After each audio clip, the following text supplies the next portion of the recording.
Hi, it's Gadget UK here again. Hopefully this will be a short video. There are a few other things I'm going to just show you within this video. We might look at them within some other videos later. A chap on, I think it was EAB, the EAB forum, contacted me. He was having problems with his Vampire here. He's broken one of the pins off. So yeah, I offered to take a look at this for him because it's something simple. It means I can have a quick look at the Vampire as well. I don't know whether, I don't know that I'm going to bother connecting up an IDE and testing it fully. I might just connect it up to the 500 after I fix the pin and just see if there's any signs of life. Hopefully it might boot to some sort of screen, a Vampire screen or something like that, because I've seen how these work, but I'm not 100% sure on how they work. I don't think there's anything else we would need to do. The instructions are with it anyway, so I'll check those before we do anything in terms of connecting it up.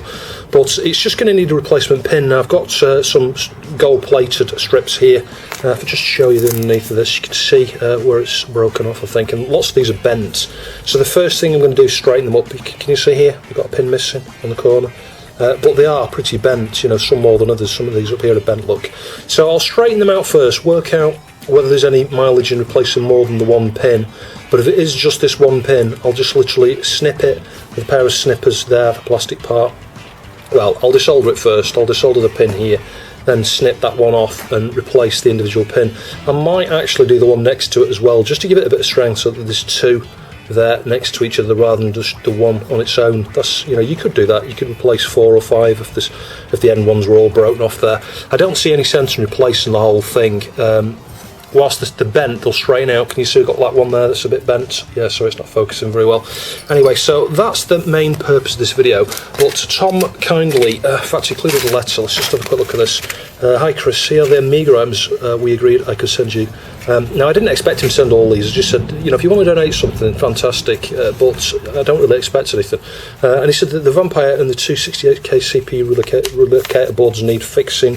So he sent 2 of these. These are ones that I think Stephen Leary created. Yeah, Terrible Fire 68K shunt relocator. So again, it's broken pins on this one. I can't see where it is. Oh, it's in the middle, look. Yeah, that one might be an interesting one to do. So I'm going to start with these first because, there's no real risk on these, is there? I think it'll be a good way to improve the process. So you can see we've got 1 or 2 bent pins there, one missing on the end. And he did say I can keep these, but I'll send back anything I can here, I think. But what I might do is ask if I can buy one of these, because I need one. So anyway, I'll fix those 2 up, then we'll do the Vampire. Things that will go into another video is included that this is a 500 or 500 plus RAM expansion. So yeah, that's always useful. Again, I'll test it. If it works, I might just send it back. If he wants it, I'll ask him first. And then he's really nicely sent this. Can you say this is a GVP, Great Valley Products accelerator card. So it's got an 030 there. That one's marked 33 megahertz. It's got a 25 megahertz crystal there, an FPU. We've got space here for some RAM, sims, and we've got some onboard RAM. I'm guessing there might be either 1 or 2 meg there. It might be 1 meg, because I remember seeing these sorts of chips used on some of the. There is a model of the Atari ST that's got, if not the same one, and a similar chip there. So I'm guessing it's like 512K. So there might be 1 meg on there. I could be wrong. It could be 1 meg, 2 meg. There might be 2 meg on board. No idea. So my first thought with this was, oh god, all these CPLDs, PAL chips. It's probably going to be a dead PAL, or even worse, that Mac chip there. There's another one up here, and I think there's another one down there. So yeah, these programmable parts can often mean the end of life for something like this. But one thing I was looking at, there's a guy in Australia who was kindly sending me one of the accelerator boards for the 2000 as well, but a Commodore one. And I was looking at that one, the PALs for that, someone's dumped them. They were all dumped originally on the David Haney website. I think that website's no longer there, but there is a mirror on a German website of all the PALs for that. So somebody might have dumped the PALs for this. If you have, or where I might get these, please let me know. I'm guessing we're not going to be able to replace that or that. Maybe we can do that one if someone's dumped it or got, I don't know. I'm sure it's a PAL, yeah, it is PAL. It's just the PLCC version. So we'll look at this in another video. And finally, the other thing he sent here is an A2000 motherboard, complete motherboard. It's looks like a Rev 6, I think, to me. Let's just rotate it around. Yeah, you can tell it's a Rev 6 because it's got 8, 2 banks of 4. They here have the chips here. So, and it's got an 8372A as well, so unless he's upgraded that, that would kind of make me think it's a later board. And in fact, just rotating it around again, you can see Rev 6.2. So, you know, this is the thing he offered to give me. I'm surprised he's thrown in all this other stuff as well.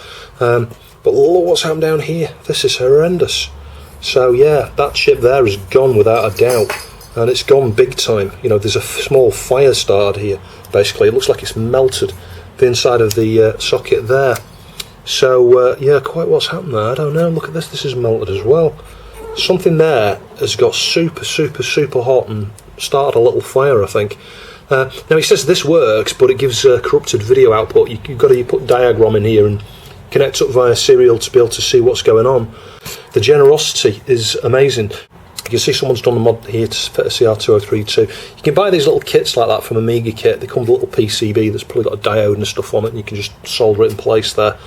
And we haven't got through all the things yet. He also included this, these bits here. I've taken these out. These were in brand new, unopened, you know, ESD bags. 40 megahertz crystal and a 50 megahertz crystal, and he's got a 50 megahertz one here. I think one of the pins is a bit short. Yeah, it's sort of been cut off or snapped off or something there, but nevertheless, these are all useful. Another FP there, is that 688? Yeah, it's a 68881. You can use the 68881 or the 68882. I can't quite remember off the top of my head what the difference between them is. And a 68030 RP 40 there, 40 megahertz chip. Let's have a quick look at that. Yeah, this is one of these new ones, isn't it, that you can buy. You can tell because it's got that green PCB underneath. I'm guessing he bought that fairly recently. But anyway, we'll test some of these things within some of the other videos. Got the bent pins there, can you see that? In there, a little bit bent. I might be doing more repairs for him yet, just to make up for all the things he sent to me. Nevertheless, we'll just see what we can fix and what we can't fix in later videos. So I won't bore you with all of the stuff here, you know, because just straightening pins is not very interesting to watch. But nevertheless, that's what I'm going to do, is just go through here, just using the needle nose pliers here. Find any pins that look obviously, you know, bent. I mean, there's a few here. Look, that one's a bit bent that way. This one's bent that way a little bit, I think. And just straighten these out. What I would say is, when you get something like this, these relocators and stuff, anything that's got these pins on, just take your time, be super careful getting it out there. You know, use a screwdriver, prise them once a little bit. You're talking about a millimetre. Don't, you know, if that's in the board now, don't lever it up like that, because all those pins will be bent. You've got to just lift it a little bit on each side until it comes out, and then the pins won't be bent. So yeah, some time and patience, and just being careful. You can avoid this completely. It's very rare this ever happens to me with anything. It does happen occasionally. I can't get something out and I slip with a screwdriver, one side comes right out and all the bloody pins bend. But that's like, it's very rare for that to happen. If you do try and take your time, just treat it like a baby. You know, you know that if you do slip, you're going to break something. If you've got that mentality while you're doing it, you will avoid the damage. Yeah, many of those are starting to look a lot straighter now. Still these ones near the end, but we're going to get rid of that second pin there anyway.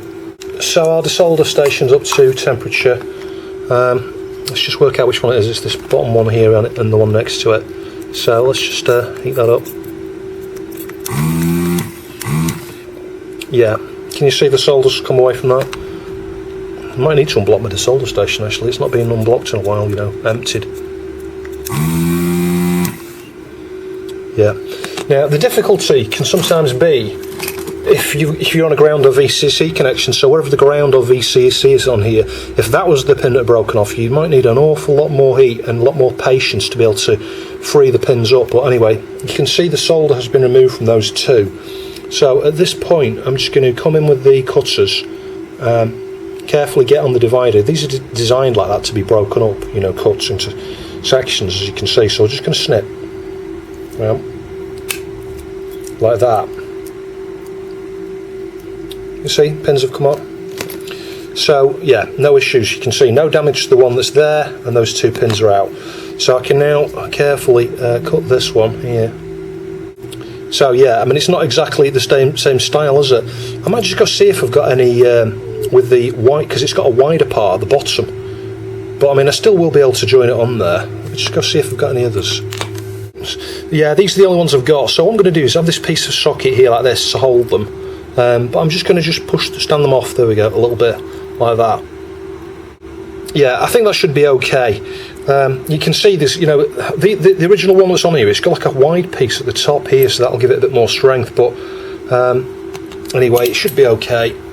So we'll just add a bit of solder to those 2 points.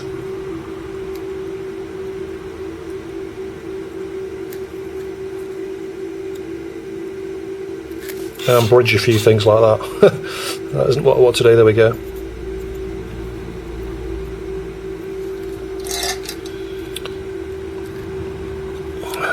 Just reflow that third pin because I bridged it, it's just looking a bit weird. There we go, that's alright. So if we now disconnect this carefully.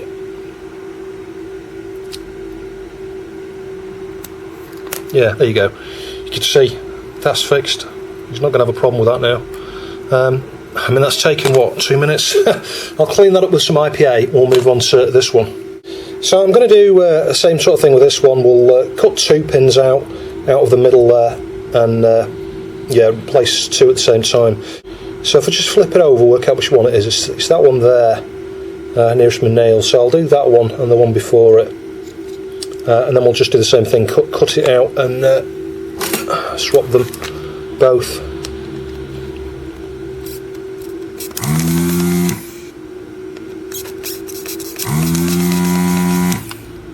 It's a bit more challenging in terms of the cutting the plastic because there's it's in the middle, you know, that's the issue here. So let's just check that.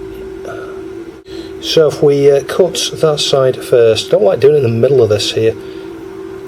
There we go, that's that. And it's the one on the other side of it, so it's that one there.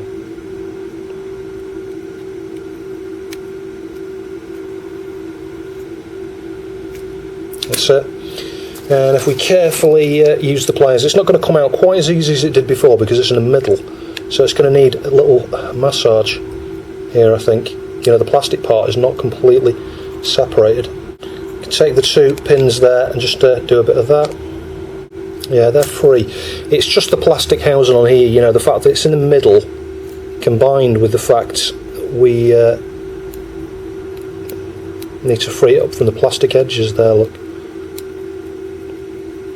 There we go. One's come out, pin's still there, look.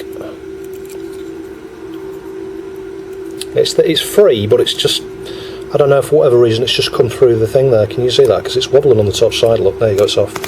So look, no damage, just 2 missing pins. So we'll take the other piece we've got. Now we might need to smooth the bits of plastic down here. It depends how easy, you know, it fits there. It might not do, you know, we might have to get the craft knife. We might have to get the craft knife onto the edges of the plastic here just to allow that to, you know, fit into the gap. I think we're going to have to do that actually, yeah. Just on this bottom edge here. And the challenge is to do this without bending any of the pins. The other thing you can do is you could just touch the side of that with a soldering iron. And that's one thing you can do. This black plastic here melts super easy with a little bit of heat. But just a little bit of work with a craft knife, it'll do the same sort of thing. Yeah, we're not far off. There we go, so it was a bit of a tight squeeze. Now can you see the sunk down a bit? This is what I'll do to raise them out, is to clip this on first, so we need to just carefully get this over those pins there, like that. Carefully push it on.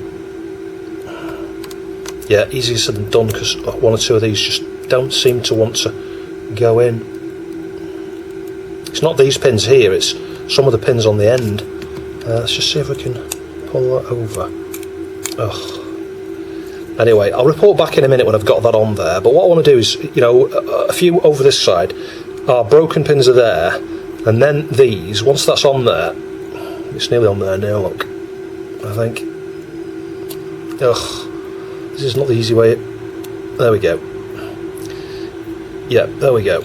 So, as you can see, what I want to do is get that like that, just make sure it's as snug as it'll get, and it is. And then these 2 pins here, this is what I did on the other socket, just lift it up a bit. There you go. Back down a little bit, it's a bit too high there. Just to put it in line with the existing pins, if that makes sense. So, and it's nice and straight, that'll hold it. So I can just solder those 2 points now. And then I'll clean off the flux, and that's that one done. And there we go. Carefully pulled off the piece of socket I had there. You can see they're all perfectly in line. They're gold plated. Yeah, no worries at all. So I cleaned off the solder there with cotton buds. The next thing I'm going to do is test these out on each other. That's a nice easy thing to do because we've got, you know, a turn pin socket below it. So, you know, the first thing I would do before you ever fit something like this, do inspect the pins. If any of them look slightly bent, straighten them out. You know, use some, you know, needle nose pliers like this. Don't be afraid also of going down the line like this and going, you know, crimp, crimp, crimp, crimp, crimp, crimp, to make sure they're in line, you know, that way as well, because you can have one like that, one like that, one like that, one like that, one like that, despite the fact you could look side on and they can all look straight. So yeah, check them in both orientations, and then just be very careful in terms of how you you know, fit these together. Always do one side first. You know, you'll find whether you can get one side in. Can you see that? It looks like all the pins are in on one side totally. And then you've got to kind of hold it, put some pressure towards the side that's already in, generally, to try and get the other side to start to go in. But if it's not going in, take it back out and start again. Try the other side. That's the other thing. You can start on this side, as you can see here. They're all okay, they're lined. That's a good clue that the pins in general are probably straight on each side, but there might be some spread between the pins on one side of the socket and the pins on the other. You know, instead of being like that, they might be like that slightly. And this is where you need to work out whether you need to put pressure, you know, in that direction now to get this side in, or whether you need to try and pull it this way, because they could be, you know, further on that side than this side, if that makes sense. But it's all about patience with these. It really is a question of taking your time and being patient. There you go. Can you see that? It's starting to go in there, look, on both sides. And only start to press when you know, and try and push evenly like that, when you know there's no issue. You can see those have gone together okay. So when it comes to pulling this, something like this apart, you need to lever, obviously. You know, this is where people use a screwdriver. You can't use a dip extractor on this. This will just bend the pins using a dip extractor. But just lever a little bit, as we've done here, and then go over to the other side. And just lever carefully a little bit over that side. Can you see that? It's moved a little bit. There's more over here than there is there. And then you go and look at the other side. You know, there's more on this side than there is on that side. So this side needs a little bit more levering, just a little bit more perhaps. Yeah. Then back over here again, a little bit. Check that side. Yeah, looking all right. We need a bit more on this side here. So again, just carefully lever a little bit. And this is the technique of just a little bit on each side. You might find you can start to do it by your hand like that. You see, that's prizing more there, but look, over here it's not. That's a clue that on this side we need to do a bit more over here. We need to stop on the other side. Yeah, it's quite hard to do. I shouldn't have plugged these two adapters together like this. This is an extreme example. Let's just try and put these in here and just prise that way a little bit. Oh. You see, that's what can happen if you prise too much. Now, if you just try and pull that out now, you'll bend it. You're better off trying to, there you go, pull it out like that. And hopefully, as you can see, the pins are alright, despite the amount of craziness I had there at the end with the extreme angle. Because I'd got it most of the way out to start with, the actual file removal wasn't an issue. So anyway, that's that side done. Let's now plug this one into that one. It's the end pin on this one, isn't it? Yeah, 2 end pins. So we'll just do the same thing. So we'll just carefully, again, unprise it a little bit on each side at a time. The temptation with these is just to get them off as quick as you blooming can, and that is not the answer. Yeah, there we go. We'll finish off here on the Vampire. I mean, the other thing that worries me about this is we don't know whether this works. You know, some damage could have occurred from that pin not being there. But we'll do the same thing. We'll just remove the end 2 pins.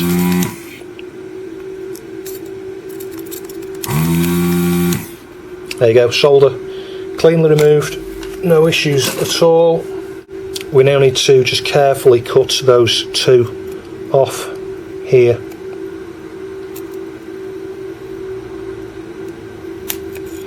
I mean, some people might pipe up and say you really should be replacing the whole strip, but I don't agree with that. I don't agree with that, because I think it's just the 1 pin. Why would you waste your time and even risk, you know, because me desoldering all of these here, you never know, I might damage something. Just doing 2 pins at a time like this, there's a lot less risk of me damaging anything, either through too much heat or you know, whatever. It is loose, that. I don't know what's holding that in place there now. Yeah, there we go. So that's our 2 pins off. Just get 2 new ones. So I've got another block of 4 here. You can see that one's had a bit chipped off it. It was probably cut from a larger piece originally. So we won't use that bit, we'll just use the other 2. Yeah, those 2. So we'll do exactly the same thing. We'll just get it in place.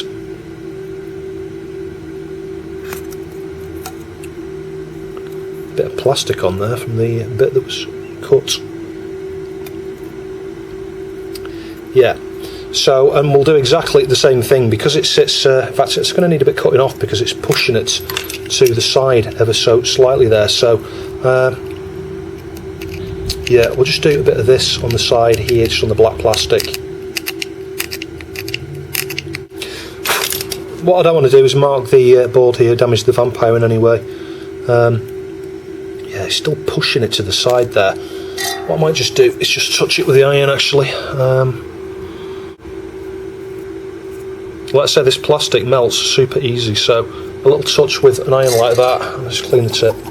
And you can get it off there. You can then just use, you know, a craft knife just to clean it up if there's any bits of melted plastic there.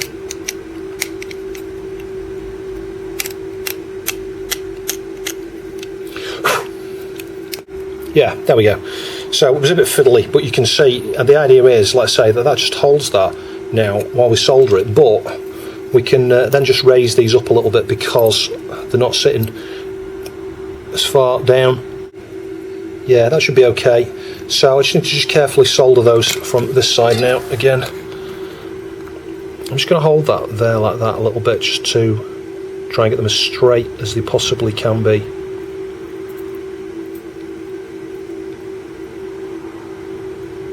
This one.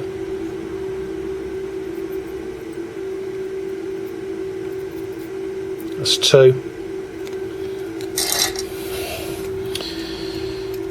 And then we just carefully pull this off a little bit each side. Nearly there. There we go. And again, they are perfectly in line, perfect profile. So, yep, job done, I think. Yep, that's fine.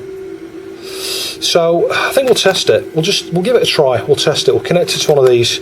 Connect it to the 500. I will just have a quick read of this before I do anything, just to make sure there's not something critical I'm missing to do with voltages or connections and things like that.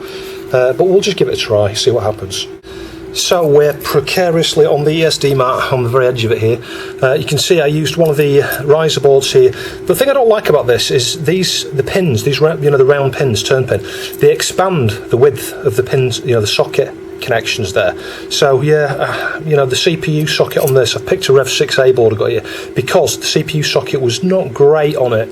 You know, I did clean some of the pins up in a previous video on this particular socket, but connectivity wise it's good, but it's something that I was going to replace with a turn pin, so it won't really be a problem. But if you're going to fit one of these to your own motherboard, just bear that in mind, that after you've removed the expansion, your normal 68000 might make a bit of a sloppy fit in there. It's the same thing with ROMs. That's why, you know, you can see its turn pin. I don't know if you've probably won't have seen the video, but one of the future videos I swapped out the both the ROM sockets on both the boards I've been working here on a number of different videos with turn pin, just because it means you can stick some different things in there. You know, I've got some ROM switches that have got turn pins on them, and that's the best thing. Turn pin is the best kind of thing. So ultimately I'd swap out my 68000 socket with a turn pin socket. But let's go carefully connect this up and see whether it works. So I've got it isolated from the 2000 here below. Switch it on, you see the blue light. As you can see, you get a blue screen to start with, then it goes black. It takes a good, I don't know, 8 or 9, maybe 10 seconds before it springs to life. There you go. 3.10, 45.64, powered by 68080AMMX Apollo team, bringing 68k back. Fantastic. I think what I might do is I might just connect up my compact flash adapter actually from my 534. Just see whether it'll boot. I'm guessing it will boot Workbench just the same. There might be some special drivers or libs or something you need on there, but it's not going to do any harm, I think, testing that. And yes, there we go, theory proved. It's coming up DF0 question mark there because the floppy drive's not connected to this, but and it's interesting, this is powered by 68080 AMMX Apollo team there, and that's, you know, booting from my own compact flash card. I don't know how they're doing that, but that does seem to be working. Let me just carefully plug a mouse in. The problem is when I'm swapping between the 2000 and the 500, I always forget which port is which. There we go. So let's just see if I've got, I don't know, let's try Doom maybe. I think I've got, is it A Doom? I think I've got A Doom on this compact flash card, so it's not an optimised version of Doom. But nevertheless, it'll just be interesting to see, you know, does it work, etc. I've not got a keyboard connected either. Mind you, I've got one nearby. So, yeah, let's say EHB.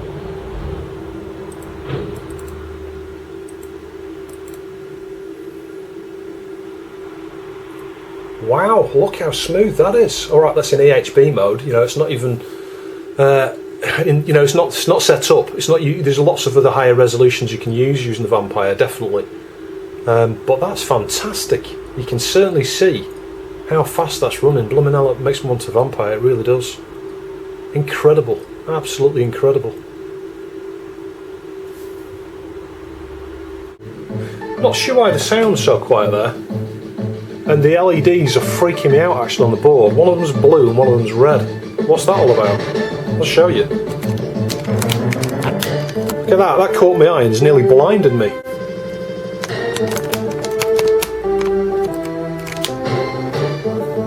But anyway, the main thing is it's working. And it's working super well, you know.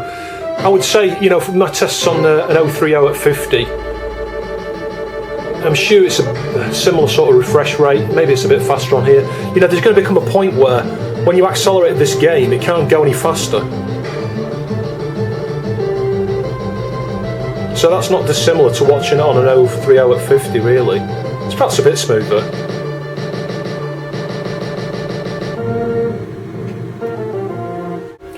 Anyway, that's definitely working, so I'll just clean up those two pins with a bit of IPA, and then I'll plug the pin adapters and things into, you know, a piece of ESD sponge, you know, foam to keep them safe. Carefully package them up, and they'll be winging the way back to Tom. There's only a short video. Hopefully you found it interesting. I'll catch you in the next one.